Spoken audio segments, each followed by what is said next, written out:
As reported by Prophet Muhammad, saw, only 1/3 of those who intend to embark on the Hajj journey actually make it. We set out with the Prophet, peace be upon him, with the intention of performing Hajj only.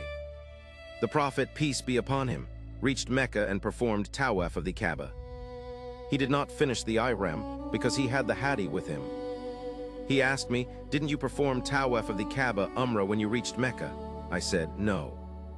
He said, go to Tanim with your brother Abdurrahman and assume Ihram for Umrah, and I will wait for you at such and such a place. Safiya bint Hayy got menses.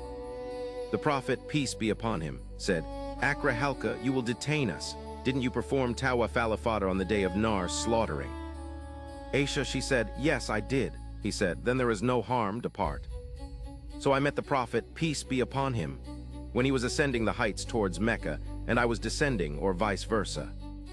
Hammam, the Prophet, peace be upon him, performed 4 Umrah, 3 in Dhil Qa'dah except the 1 Umrah which he performed with his Hajj.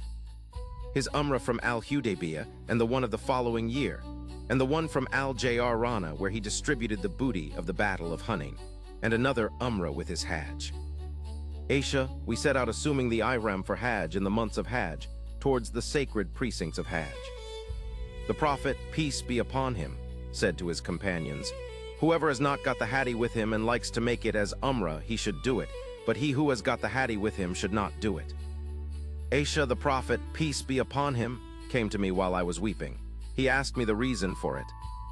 Aisha, so I carried on till we departed from Mina and halted at Al-Mahasab. The Prophet, peace be upon him, called Abdurrahman and said, go out of the sanctuary with your sister and let her assume Ihram for Umrah, and after both of you have finished the Tawaf, I will be waiting for you at this place. Aisha, we came back at midnight and the Prophet, peace be upon him, asked us, have you finished? I replied in the affirmative. Aisha, so I met the Prophet, peace be upon him, when he was ascending the heights towards Mecca, and I was descending, or vice versa. Abu Musa al-Ash'ari, I came to the Prophet, peace be upon him, at Al-Batha, while his camel was kneeling down, and he asked me, have you intended to perform the Hajj? Aisha, we went out with Allah's Messenger, peace be upon him, during Hajjatul Wada, and we assumed the Ihram for Umrah. Aisha, the Prophet, peace be upon him, said to us, whoever has got the Hadi should assume the Ihram for Hajj and Umrah, and should not finish his Ihram till he has performed both Umrah and Hajj. Aisha, I arrived at Mecca along with him, i.e. the Prophet, peace be upon him, while I was menstruating, so I did not perform the Tawaf around the Kaaba or between Safa and Marwa. Aisha, the Prophet, peace be upon him, sent me to At-Tanim along with my brother, Abdurrahman bin Abu Bakr as-Siddiq, to perform the Umrah. Aisha, the Prophet, peace be upon him, said, this Umrah is in lieu of your missed Umrah, and proclaimed to the people the Hajj pilgrimage. They will come to you on foot and on every lean camel. They will come from every distant pass.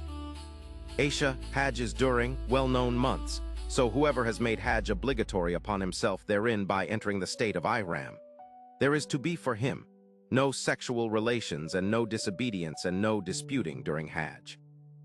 Aisha, and complete the Hajj and Umrah for Allah. But if you are prevented, then offer what can be obtained with ease of sacrificial animals. Aisha, indeed, as Safa and Al-Marwa are among the symbols of Allah. So whoever makes Hajj to the house or performs Umrah, there is no blame upon him for walking between them. And mention, O Muhammad, when we designated for Abraham the site of the house, saying, do not associate anything with me and purify my house for those who perform Tawaf and those who stand in prayer, and those who bow and prostrate. Aisha, and let them end their untidiness and fulfill their vows and perform Tawaf around the ancient house. The Prophet frowned and turned away. And how many a prophet we sent among the former peoples? Rather, the Prophet has come with the truth and confirmed the previous messengers. May Allah guide us all on our spiritual journeys, and we ask, what can we learn from the Prophet's example about preparing for this sacred pilgrimage?